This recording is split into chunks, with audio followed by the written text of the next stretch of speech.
Okay, here we go. Welcome everybody to She's of Love. This week we have another new guest on the show, which is always a very exciting and I guess kind of intriguing. I always never know what to expect, and I kind of just like I get excited about um meeting people like you, Cody, and hearing your story. So I guess I'll start how we always start and introduce you a little bit. So I know that you help men with like overcoming divorce and turning it into a more positive thing, which is really, really cool, and I think is a very interesting narrative to and very empowering. So I really admire that. And yeah, I guess I'll just kind of let you open the floor and ask you the big question, which is, what is your awakening story? Yeah, thank you. So my awakening story began in 2018 when I was living in Chicago. I thought I had my whole life worked out really. I had moved over from New Zealand to study filmmaking at the time. Um, that was my dream, was to be a film director. So I'd graduated college over there. I'd done my degree. I found a partner at the time that I loved, and we'd been together for a few years. We got married, and I got a job at an ad agency, was like working my way up. And all the way through this, I was having these like inner voices being like, yeah, this is not really it. You're not really happy, particularly at work. And then started to be within the relationship too. And then I kind of waited it out for a year or two, didn't listen to myself, just kind of buried myself in the job more, in the relationship more. And then one day in 2018, it all erupted. So I lost my job. I got called into work one day and got laid off randomly about a week before Christmas. They'd never done cuts. And it just all of a sudden happened. And then the next day, I found out my wife at the time had been cheated on me. So we decided to go our separate ways. And this was the big moment I call the opening, where a lot of the pain that had been there, I think, a long time, had just, this event had brought it up. I don't believe it created a lot of the pain. I think it activated a lot of the pain that had been within me that I wasn't listening to. Um, but it created an opening. And then I went on a journey alone. I didn't date for about 3 years, and I went on this journey of getting to know, like, who is Cody, because I lost myself in the relationship, I lost myself in the job. I was trying to get love and validation through the relationship for the longest time. I was trying to get my peace and security through the job, and then when all of that was taken away, I got to really look at, oh wow, I was putting all of this um, the dependency on these external things that can just come and go at any time. And I started to realize how much of an illusion it all was, and how I'd built my life around on a house of cards essentially. And all these patterns kind of came up, and so that was like the start of the awakening journey, and that's kind of triggered off a number of events that left me to leaving that industry, moving back to New Zealand. Well, actually, first I moved to Los Angeles to pursue the filmmaking, then I moved back to New Zealand. And then there's a whole other part of the story too, where after I really did get clear on who I was, what my values are, who I want to be as a man, and how I want to lead in my healthy masculinity, and kind of move beyond all those patterns, then it kind of led me to becoming a coach and teaching what I'd been through and what didn't work for me, and a lot of stuff I see out there that I don't think is conducive to long-term sustainable change at the root for men. I think there's a lot of band-aids out there. Um, Mm. and I started to realize that I wanted to create you know, a a space for men where they could both explore that pain, but then more so where can they take that and how can they respond to it, and then how can they alchemize it, so that down the line they can turn into a magnetic man that's not going into love because they need to get something or they need something, but they're attracting it because they're magnetic, and they're not actually needing anything because they're actually coming from a place of wholeness, which therefore when you're whole you can attract what beyond your wildest dreams. So that's kind of been, that was the, I guess, the origin story of my awakening. And now I'm actually teaching men how to magnetize their soulmate. That's really like where I'm putting all my energy into, is like, how can you take these patterns and these learnings from the relationships, which are just mirrors? It's never really about the woman, it's never, but it's always about, okay, how can I respond to this? And how can I take responsibility for my half of the equation and learn and grow and evolve from it? So that's kind of leads me to what I'm doing now. Wow, that's amazing because everything that you're talking about is, they're the learnings and the things that I've come across on my journey as well through, not necessarily divorce, but through just life in general. Mm-hmm. And my question to you through all of that, what you've just explained, is when you encounter men who have been on a similar journey to you or who are searching for reasons why they're on the path that they're on, or whatever, the negative things that are in their life and how they're impacting them, how do you encounter men on that path? Are men looking at their lives and saying, oh, yes, this is a reflection of me. Everything is in my path to teach me, to grow me? Or are men angry? Are you finding them to be angry people? Or like, what's the temperature, in your opinion, Hmm. out there? It's a great question. It's so individual because every context is different, right? Some men Mm, have been through betrayal, some men have been the betrayers. mm, So I think the energy held in different men is just their different journey. But I think one thing common to both is that they're experiencing pain, mm, whether they were betrayed or they did the betraying. Ultimately, I think it all comes back to this, is that I think it all comes down to a misunderstanding. A lot of men, myself included, I mean, this took me a couple of years to kind of untangle. All pain really is at the root is coming from a deep, like, misunderstanding, a deep placement of expectations on the way things should be. My goal with men is to help them actually have an intimate relationship with reality versus things that should or should not have happened. So, mm, a lot of the times the pain comes from the misunderstanding of, well, I need her love, or I need to be with, a partner in order to, you know, have a whole complete life. And to my question is like, can you know that's true? How on mm, earth can you know that that is true? And we just peel back the layers and peel back the layers, and underneath most men is just a willingness to be the best that they can outside of it being entangled up in kind of like the painful, like misunderstandings. Mm, And mm. so I don't observe a lot of anger unless it comes to men that have been betrayed. Well, actually, that's not true, because men that have betrayed as well, can be angry. But I think when it comes to men, the temperature stuff, a lot of it has been pushed down because they've been told that they can't let this out, or if they do let it out, it comes out in very unconscious, automatic ways. So, Yeah. um, a lot of what I do is I look at, always number one priority for me is, where is the truth?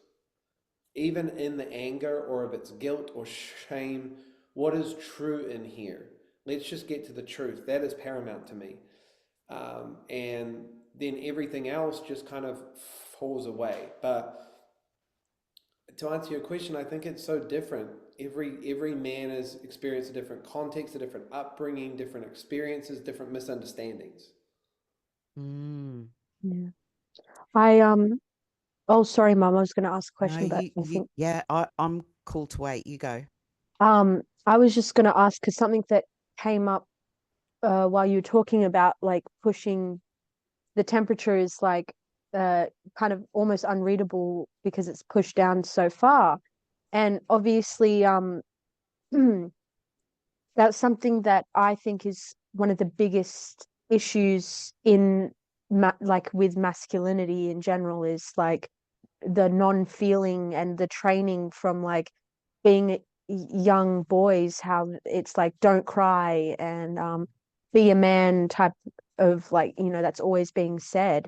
And yeah, this uh always pushing down on emotion. And I think that's the biggest reason why um men's mental health is like so low, especially in like more westernized societies and stuff. So my question is, obviously you can't speak for all men, but in your personal life, what's that like? You know, always having a like having the belief of pushing down your emotions. I don't understand this because I Yeah. can't, first of all, I can't naturally push my emotions down. It's just not a skill that I have. But also, I think being a woman, I'm always allowed, like, there's a lot more allowance in for me to express things. So that's just honestly such a hard thing for me to put myself in those shoes. So from your perspective, what's kind of your journey with yeah, shoving your emotions down and also getting to a point where you can express them in a balanced way? Mm. Yeah, I think we just need to look at, even men that inherited a lot of this from parents, from school systems, wherever they were told not to cry, not to feel, be a man, buck it up, whatever it is. We also have to realize that for generations, different people have pushed down their pain in different ways. Mm, And I think now, with what you're experiencing with this, I call it the new generation of men that really want to break the patterns. I'm seeing a lot of men that want to actually be the ones that can teach their kids, like, hey, like we can befriend our emotions. We can, they're welcome. Now, these people have to learn it, obviously, but my journey with this has been very interesting because I was a kid that got told he wasn't allowed to cry. Um, and but then we have to look at, like, that was coming from my dad, who told me he was never allowed to cry. So we just have to look at, like, me crying and me expressing myself was a direct threat to his stories about that, and then it got passed on to me. And now, if you're told don't cry, right, the subliminal message I was getting was, um, you're too much, you know, you're like, we don't want you to be this way. And then basically I had to learn what I needed to do in order to make other people happier. So that was where the disconnection from myself actually started. Now, when I teach men, and what I learned was, it's just flipping it and learning that if you actually experience emotions and let them out, they're not going to take you over like the mind will tell you. That's what most men are afraid of, by the way, is that the emotion will consume them and take them over, and they won't be able to have any agency over it, or they will just get stuck in it. It's actually the opposite. If you allow an emotion, if you be present with it with no judgment, it actually dissolves in its own time. And emotions are made to move. We're made to dance with them. We're made to release them in different ways, whether it's crying or laughing or yelling or screaming. Um, these are all ways our body has been encoded, right? So, like anything, if you hold your breath for long enough, we're going against the natural encoding. It's the same thing with emotions. If you hold it for long enough, they're going to come out in other ways. But what I've seen is really just helping men to understand that emotions really are communicators. They're communicating to us at every moment. They're telling us where we're living out of balance and how we can come back into balance. And so I teach men how to communicate with these and listen to our emotions, where we can make a loving space for them. And the more we allow them and the more we accept them, the less stranglehold they actually uh, have over us. Um, Mm. so yeah, there's a lot of just natural healing in my group spaces where men are allowed to be witnessed in tears or whatever it is, and just an immense amount of healing of being witnessed by other men that are just allowing them to move an emotion and cry and be how they are, is kind of letting parts I say of that identity go that they've become accustomed to believing that, oh, because all it is a learned identity. That's all it is. And once we can peel back the identity and give the mind and form a new identity around new evidence that it is okay and you are safe and it is fine, then you're going to step into a new way of being, which is ultimately the goal. So Mm. that's kind of been my process with it. It's really just allowing and accepting and making space for it. And yeah, it's yeah, I would say that is my MO with emotions. I absolutely love that, like what you're talking about, the accepting of emotions and the motion of emotions and allowing it to flow through, because it's not going to stay, it's going to go. As soon as you deal with it and allow it to have its voice, it changes and it goes away. My question is, witnessing as a woman, witnessing a man having his emotions, crying, Mm-hmm. anger, letting them out, can sometimes be a scary thing Mm. to witness it because I'm not experiencing it. Yeah. And as a woman, witnessing a man have that experience is, it can be very scary because men are physically stronger than women. Mm-hmm. And so to know the capability of a man in that state, he could throw things, he could hurt you. What what's your advice to women Mm. who are in relationships and are witnessing their man go through that emotion? Well, how can we support them? How can we how what's our job? How could we, show up for a man in that instance? It's a great question. So, first of all, obviously, what I teach men is the your first priority is safety in Mm. your union in your partnership. That to me is the most attractive male quality in the world for a woman. Can I trust this man? Is he safe? Can I open around him?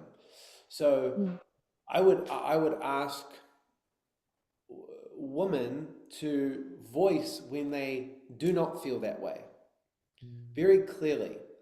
Not not when he is in the middle of the emotional state, unless obviously you need to defend yourself from being actually harmed. Of course, right? Of course, that's just common sense. But if your man's just throwing a tantrum and he's like hitting some stuff and he's expressing himself in that way at that time, right? First of all, he needs to feel witnessed. He needs to know that you acknowledge, oh, like I'm noticing that you're experiencing a lot of anger, and I'm here to support you. And then letting him know as well that what maybe boundaries of yours was crossed, while also telling him you are here to support him.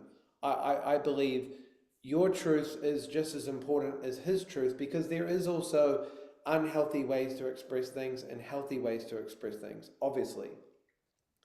Obviously, your job is to encourage him to express these things, but also let him know if the way that he is doing it is impeding on you feeling safe around him. And Mm. Mm. then asking, hey, like, I want you to express this. can we find a way, you know, that is both healthy for you and healthy for me? I don't want to negate this. I think, and also, I think just also encouragement of like, men love a challenge. That's a very Mm. like masculine thing to be called into a challenge. So if your other, um, if you notice, doesn't have a group of men around him that are kind of quality men that he can kind of express these things around and confide in, a really fun way can be to offer a challenge to him that like, hey, I love that you can express this stuff around me, but I also would love for you to find a group of men that might be going through what you're going through and for you to experience this together because they might be able to bring some stuff out of you and hold you in a way that I can't. That's not to say I don't want to, but I don't want to be the only one that you're expressing and confiding to. And, Mm. that would That's make important. me feel like, oh, wow, like, I would feel even more like lit up and safe and kind of, I mean, a lot of women can also be, kind of turned on by that he has a space to go and actually have a healthy outlet of expression, right? Mm. Because then also the woman doesn't need to hold it all because that's not her responsibility either. But I think those two things are important to kind of gauge. And I would just always encourage uh, women to trust their intuition. They have such strong intuitions, and that even if you speaking up creates some conflict, like a really good partner will want to learn and will want to make you feel as safe as possible. Mm. And if they don't, and if they repeatedly are impeding that, then it becomes your values and your boundaries of like, well, how long am I willing to tolerate a man that doesn't respect my X, Y, and Z? Mm. So I just always encourage personal agency and personal empowerment and asking those truthful questions on your own without the man. And then Mm. you take the clarity to him as a discussion together, um, preferably outside of a heightened emotional state. Yeah.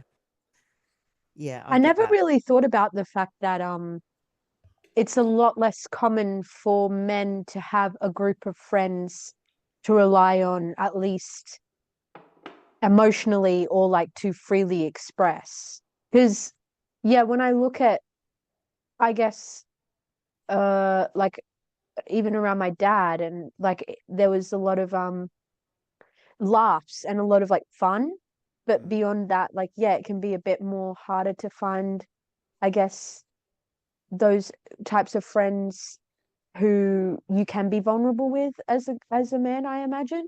Because Yep. yeah, again, like that's so easy for me because, well, I guess it's kind of a bit more normalized, especially, I guess, especially, I mean, women in general, yes, but also especially my age. Like I'm Yep. 21, so like, um, yeah, it's a lot easier to cry, and I guess like it's not a lot more normal to be unemotionally unstable when Yeah. you're this young because you have no idea what you're doing with your life. um so yeah, I never really thought that it about that aspect, I guess, being a bit more uncommon with guys. Yeah, it's very interesting. Well, I didn't have that group around me until I was about 28, Yeah. Mm. 5 years ago. So over a quarter of my life, I you have to realize most. So there's a concept in men's work called Mr. Nice Guy, Mm. and the reason why I work with a lot of nice guys, I was one myself. Nice guys are men that believe their needs are secondary, that have needs that is selfish, They avoid conflict. They are yes men. They put a lot of decision making on their partners, their women, because there's a unconscious fear underneath there that, like, oh, I don't want to be a bother, and I think that is going to make you like me even more. And what that actually does is it takes men out of their masculine strength and leadership, which women really crave, so they can relax and be led, and it puts the woman into the leadership roles, which is actually unnatural to their design. Okay. Oh, if you want a really like a I guess a how would you put it? Like, so there is a polarity of energies within a relationship. So there's and in the long run, I've seen 99% of women actually, this turns into a big resentment point because the man is scared to make decisions. He doesn't want to commit. He doesn't want to. And how this actually happened was the last few generations of men, obviously all their dads were absent. They were either at war or work. Very, very absent. And they were brought up in schools and the home mostly around women. So they naturally took on a lot of feminine traits. And there was none of that male role model, leadership, masculine strength in their life. And if the dad was present, normally it was very sporadically, and it was coming from a place of generally scarcity of, like, oh, I need to provide and make money. I don't have time to really teach you things and interact with you. And I'm just talking blanket Yeah. society here. And what this did is it created a generation of nice guys that they I say don't know their values and don't really know who they are. And it actually in relationship, it makes women have to take a lot of the time the masculine lead in the relationship, which they long term don't like doing, Yeah. because they want to be taken care of. They want to be, free to kind of be more expressive and be more going with the flow. They don't want to worry about the structure and all the stuff. So men, yeah, I want to bring this back to men. The reason why I didn't have a lot of close friends around me that were men is because growing up, I was scared to be around those strong male energies because it was so unnatural to me. It was so foreign. I did have a lot of friends that were girls. I did befriend guys that were like, wouldn't stand up for themselves, that were more like me, that were quite okay to just kind of be quiet in the corner. And anything else was a threat. So it wasn't until I went to my first men's retreat when I was nearly 28, where I put myself in a room that I knew I needed to be in, around men that wanted to be vulnerable, that wanted to call each other into their power, that wanted to be the best versions of themselves, that wanted to be radically honest with each other, that wanted to just like lead in that very strong masculine way. And that was kind of my initiation. You're meant to get that in boyhood. We don't get it in our cultures. The tribes of yesteryear, a long time ago, if you look at any tribes in South America or even Australia, they were very big on transitioning boys to men. Very big. Yeah. And we just don't do Yeah. that anymore. So my one happened at 28, and now I look for those relationships, but there are a lot of men that are growing up, we have to realize, have never had that and are still scared of it. So there's still this little boy inside that older man that is scared to kind of open up in that way because they've never experienced that. And one Mm. thing I would just like to add very quickly is I brought my dad to where I used to live, and I brought him into my friend's house, and we did a little ceremony um, with some cards, and it was just me, my friend, and my dad. And it was some plant medicine, but it wasn't hallucinogenic. It was like a grounding plant medicine. And we just got really present with each other. And my friend, who I met at this men's retreat, just poured unconditional love on me and my dad. And my dad didn't know what to do with it. He was just like, well, I don't even know you. You're giving me gifts and you're giving me love and you're giving me all this.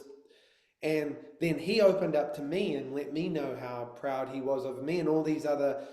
And it opened a part of him that in that space, he got to experience that, whoa, there's these other men that just do this. We're not drinking alcohol. We're just here to love on each other and make each other better versions of each other. So that was a really interesting thing to experience, was like, wow, I could tell in that moment, he's like, wait, what? I normally have to wait 10 years for someone to say something like this, and you've just said it to me after 15 minutes. Yeah. Yeah. Yeah. It's kind of occurred to me that women do that for each other naturally.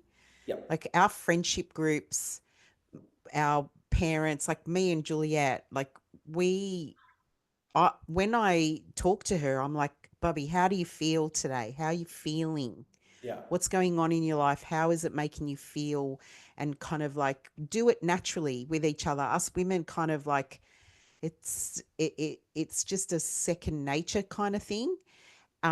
Because we didn't grow up with that stigma of, why are you asking me that? Like that's silly. Like Yeah.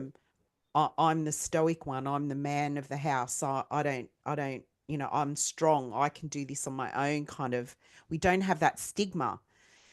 So you teaching men and like that's so powerful for you to take your dad to somebody who could has the capacity to, give that kind of acceptance to him and make a change in him. In that to me is alchemy. Like that's amazing alchemy Yeah. for your father and for you to witness it, like that's amazing. And I think what you're talking about here is men doing that for each other and helping them to one feel accepted, which is Mm-hmm. huge, to learning how to do it for each other. Mm-hmm. And in turn then for me what's sticking out for me as a woman is knowing then that you can be in relationship with a woman and hold space for her then when she's Correct. having an emotional upheaval in her life. Because my experience with my romantic partners in the past has been that they don't know how to hold space. It's never happened in their life for them. They've Mm. never been taught how to do it, and so Yeah. they are unable to do it for me. And I think partnerships, female and male partnerships, that polarity that you were talking about, I think that is so important for a nurturing experience with each other, is to know that they have what they need, the tools that they need to hold space for each other. Mm. Because women need different ingredients for a partner to hold space for her, Yeah. and men need different ingredients for a woman to hold space for him. Mm-hmm. And if we are never taught how to do that for each other, then there's like a missing piece in the relationship. So I think that's like what you've just hit on there is so profound and so hugely beneficial to relationships between men and women is knowing how to be there for each other and hold space. Yeah, I've noticed that a lot with men, um, their MO in relationships when a woman expresses herself and her emotions and is to look for a solution straight away because Mm, I mean that's by nature part of their masculine traits, but it's not what's always required. that's it's right. it, it's required for things like tasks and things around the house a lot of the time. Great, that's a great skill to have. Like women don't want to deal with that. They want men to take the lead on those things, right? Like that is a very clear thing that I've been in a lot of relationships. And when I use my masculine kind of things of like, oh, I'm gonna build this thing and solve this problem and around the house, like, yeah, ladies love that. But when it comes to their emotional, uh, experience, Mm, especially with women, their emotional experience is like an ocean. It's like it's very fleeting, and it can come, and most men that haven't experienced holding their own emotions and going in that journey, they don't, they aren't aware of that. A lot of the times women just express them to express them, and they just kind of want to be witnessed in it. And you don't have to do Mm. anything with it. You can actually just ask them a question. How would you like to be supported at the moment? Mm, Let them tell you. Is it a hug? Yeah. Is it, do you need, most of the times it's not advice, but that's what men mostly jump to because unconsciously they want the emotions to go away because what they're experiencing in their body is all of the sensations of discomfort that they most mostly spend their whole life running from. Yes, So so true. it's actually never about the woman. It's all about the sensations the men haven't learnt the capacity just to allow.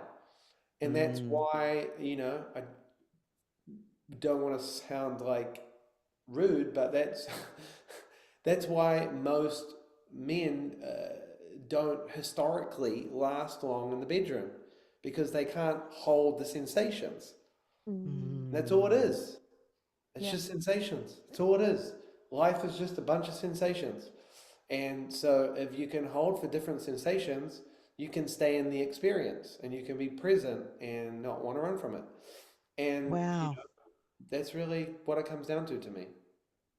That's I like that correlation that you've just made there between holding emotion and Hmm. sensation, Hmm.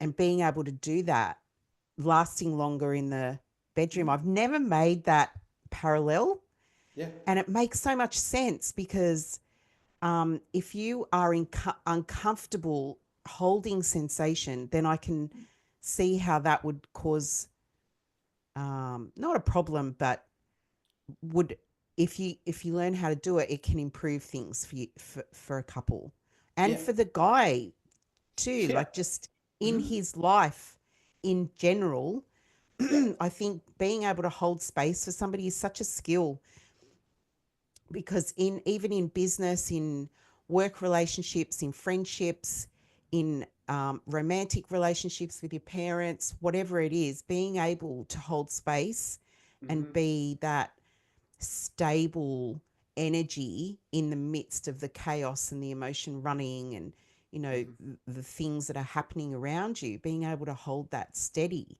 has to be such a positive thing in their life. Do you Yeah. find that men, when they learn how to do that, their life in general improves? Yes, absolutely. Now, it's obviously an ongoing practice, and any woman listening, if a man does figure this out, it's always progress over perfection. Mm, There's no, I haven't really experienced a man that becomes like this much of a Jedi at it that we're humans. We make mistakes, we slip, you know, it's just part of our nature. But when a man practices this as a way of being and adopts this over his older patterns, absolutely, this is the this is the foundation of what makes a man magnetic to me, right? yeah. Like you think about it from a woman's perspective.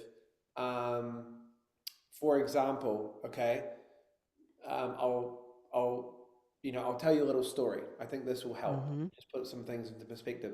When I got with my partner, who I'm with now, okay, when I went through all this process and I learned ways to be magnetic, I learned ways to hold these emotions within me. I learned ways to know my boundaries and hold values and uh, create a new identity around this. I attracted a new soulmate kind of partner I'd never experienced within 2 months. And I didn't even try. I wouldn't even go look. I wanted to be the way that I wanted to be. And then everything just started coming to me. It wasn't like the pursuit was gone. If you're pursuing anything, if you're chasing anything, woman or man, you've already lost the battle because you already believe something is not whole and complete. You're going to pursue something. So anyway, once I attracted this beautiful woman who I'm still with, and we've been together a couple of years now, 2.5 years, immediately I started getting hit with tests, as you do, to see if you can hold strong. The first two nights after we started living together, she asked me and she said, "Hey, I got invited to this really cool house party tonight. There's going to be cold plunges, saunas, all these cool things that we love to do because we don't drink. And do you want to come with me? I'm allowed to bring a plus one." And I checked in with myself. I realized I was really, really tired. I was exhausted. And I said, "Actually, I really don't. But I would love for you to go and have a good time." We were practicing communicating and not getting kind of lost in each other like we both did in other relationships. And she was like, "Yeah, I really want to go, so I'm gonna go." So she goes into the bedroom and she comes out and she's wearing this amazing kind of skimpy Tarzan outfit because she loves like cheetahs and it had like cheetah print on it. And it was a beautiful outfit. It was a dress up party. And the first thing that came to my mind was a old pattern of not trusting because I got betrayed in my last relationship. And then I had this moment of awareness where all this stuff was coming up. Don't trust her and all this stuff. And then I just noticed it. And, immediately in that moment, I said to myself, if she goes to this party and chooses to do something that is not in line with my values, I'll be fine. I'm okay. I'm fine. I'll either leave her, I'll deal with the information, have a conversation, and then if I want to leave, I'll leave because I'm fine. I'm whole. I'm good. So that was a big one for me. And then here's what happened is rather than reacting the way I normally would and be like, "Hey, can you text me while you're there every couple of hours? I want to," and have a sense of control. I was just like, "Oh, I hope you have, the most beautiful night. And I can't wait to see you when you get home." So she goes on her way. Meanwhile, I'm going through my own stuff at home and just kind of, weeding out all of the all of the stories and the nonsense. And then anyway, I go to sleep and then she comes home and she doesn't come to bed straight away. She starts journaling in the living room. And then my mind, because I woke up, my mind starts going, "Oh no, she's met someone and she's working out what to tell me." Because in my last relationship, this was a thing my partner used to do where she'd stay out because you stay out in the living room where she didn't want to come to bed because she was scared to tell me something that she wasn't ready to tell me. So I was playing all this thing. And then I went out to talk to her and I said, "Hey, how you doing? How was your night?" She said it was an amazing night. I said, "Oh, what made it amazing?" She said, "It was that amazing I had to write it all down." And I was like, "Oh, do you want to tell me what?" And she said, "Well, I've never been in a relationship where I went to a place without my partner and I felt completely free." And I was like, "What do you mean by that?" And she said, "Well, you just trusted me. You let me go." And I said, "Yes." And she said, "That's never happened to me before. Every other boyfriend wanted me to ring him, text him, put the guilt on me before I even left." And she said, "I could never be present there because I was always tethered to him because it was like a control thing." And she said, "You didn't do that." And I was like, "Oh, okay. Well, let me tell you what I've been going through." And so I told her what I was going through. And she's like, "I'm really glad that you listened to yourself." And because like that, she's like, I'm really happy right now. It's incredible that I got to experience this." And she said, "In a way, me going was kind of me testing you. I didn't purposely do it." But she said, "Had you caved to me and been like, 'Oh, okay, I'll come,' and then I noticed you were watching me," she said, "I probably would have just left you straight away." She's like, "Because that's not what I want from a man." And so I learned so much in that moment to not only uh, be able to deal with my own stuff, but also how much trust means to a woman, and that also in that process I learned that even if she did something to break my trust, that I wouldn't be scared to put my foot down and leave because I'm good. So it was a win-win. Mm. So Yeah, I just wow. wanted to kind Yeah. of use that story because I think it kind of speaks to what you were speaking to. Mm.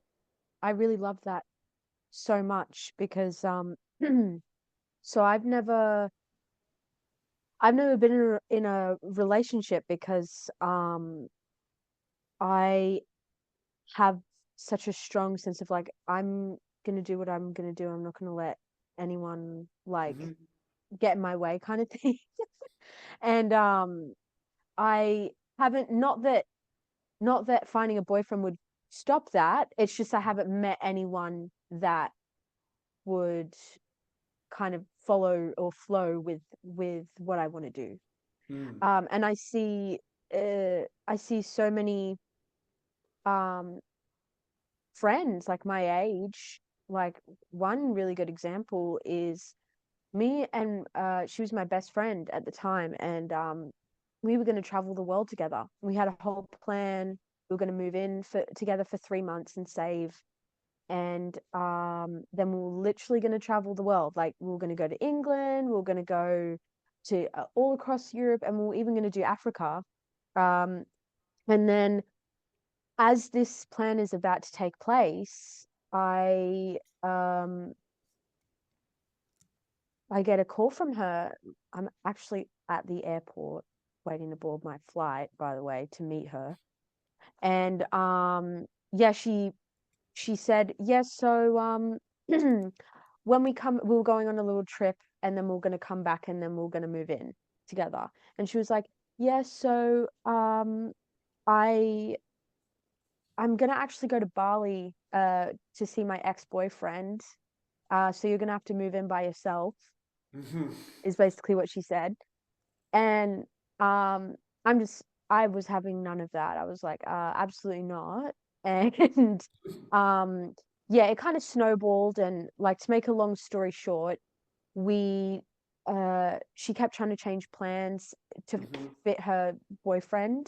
Yeah. And because of that, we didn't get to when we're not traveling together anymore. And Mm. I'm traveling, like I'm going off. I've moved to Scotland, and I plan to continue to travel onwards this year.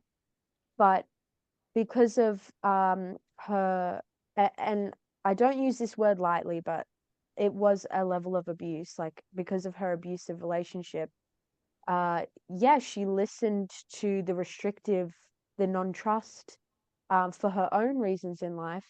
And yeah, it's really shocking. It really always shocks me when I meet friends who allow the toxicness to affect so much of their life. And um, it it's really unfortunate that, like I also understand that we have our lessons in life that we have to learn, and we have karmic relations and roles in each other's lives to teach each other things and experience lessons and stuff.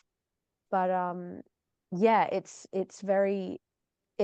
amazing what you were saying, basically, of trust and how important that is in relationships, and allowing people like your partner to go and still do things, because it's a complete myth that you always have to do it together. Like there is no, of course your relationship isn't going to work if you are together 24/7, and every outing, every party, every errand, every, or like whatever. Like you can't be together all the time. Like it just won't work. Yeah. We're still individual humans, and so many people seem to forget that. Like, you still need time for yourself, and you're still just you. Like, just because you're in a relationship doesn't mean you're all of a sudden two people, and that you now are part of this other person and must do what this other person wants and says. Like, it just doesn't,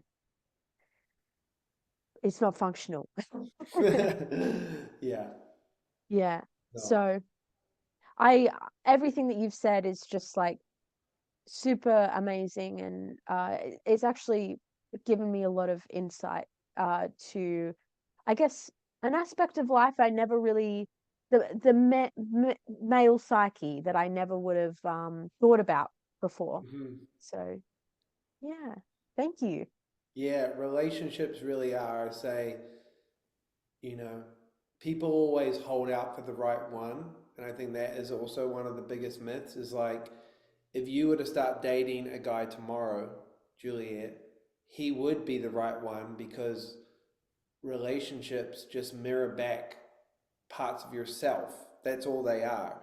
So you could just choose a man tomorrow that you're either attracted to intellectually, emotionally, all of it, physically, and you would play in that playground with him. You know, it might not work out, it might not be great, but if you're willing to go into it with as a way to stick to your truth, stick to your values, and just like try it out, Yeah. that's the way those people are always the right one because they're just always Mm. going to reflect back who, you know, like the deeper parts of you that need more love and that need X, Y, and Z. So this is why also I just kind of, you know, the right one myth, there is no right time. It's like anytime you step into relationship, it's just going to reflect back where you are and who you are. That's it. And they're also great litmus tests to see how much you've evolved. Because if you're consistently attracting the same person and the same lessons, that to me is not a woman problem or a man problem from either perspective. It's a, well, I'm not evolving problem. Yeah. You know, so it's Yeah. like I always say it's win-win. You know, you know, it really is. Even my divorce or marriage, I should call it, it ended in divorce, but the marriage was win-win. If I hadn't gone through that experience, I would not be the man that I am now. It's Mm. like it's all, you know, she was the right one at that moment. Going back to, you know, the toxic thing as well, that's love to some people based on the misunderstanding of love that they have learnt, right? So it Yeah, all so comes back to true. misunderstanding. We, from the outside, it's so easy to say, well, why would any person be in that? Well, that's love to them at that moment. In 5 years' time, their idea of love would definitely have evolved. And if it hasn't, bless them because they're obviously in that journey of being kind of stuck in that misunderstanding of love. That's all it ever is. Misunderstanding, Mm. misunderstanding. Come back to the misunderstanding. Yeah. Yeah. Wow. Oh my gosh. Well, I have so much to like think about, and I've walked away with a little trinket of new thoughts and less, like, I don't know, just so much information and wisdom from you. So thank you so Yeah. much for coming on and accepting our invitation. My absolute pleasure. Yes. Well, do you feel complete, Mum? Yep. Yeah. It's good. Cool. Well, we'll definitely love to have you on again and talk more about well, I guess everything. Yeah, absolutely. This has been a great combo, and anyone listening, if they want to kind of reach out to me any place, Instagram's where I mostly hang out. At Cody, you can look it up at Cody Matheson Packer, Mathieson, Packer.